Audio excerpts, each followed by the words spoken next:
তো কেমন আছো তোমরা সবাই? আমি রূপম। আমি থাকি পশ্চিমবঙ্গের পূর্ব মেদিনীপুর জেলার পাঁশকুড়া থেকে। ভাই, বোন, দাদা, দিদিরা, আজ আমি তোমাদেরকে একটা ছোট্ট কিন্তু খুব ইমোশনাল গল্প বলছি। রাত 12টায় এক ছেলের ফোন এলো তার প্রিয় মানুষটার কাছে। সে ধীরে ধীরে বলল, শোনো, রাগ করো না, আজ খুব ভয় লাগছে।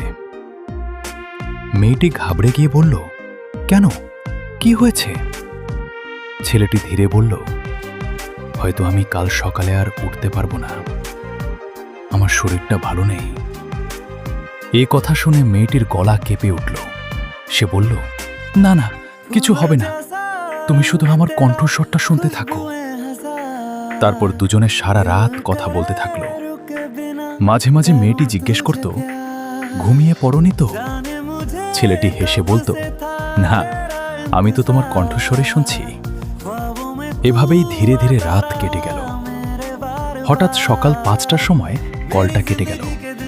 মেয়েটি আবার ফোন করল, কিন্তু এবার আর কল লাগলো না। কিছুক্ষণ পরে খবর এলো, ছেলেটি রাতেই পৃথিবী ছেড়ে চলে গেছে। কিন্তু যাওয়ার আগে সে খুব খুশি ছিল, কারণ তার ভালোবাসা শেষ মুহূর্ত পর্যন্ত তার সাথে কথা বলেছিল। ভাই, বোন, দাদা, দিদিরা, সত্যিকারের ভালোবাসা এমনই হয়, শেষ মুহূর্ত পর্যন্ত পাশে থাকে।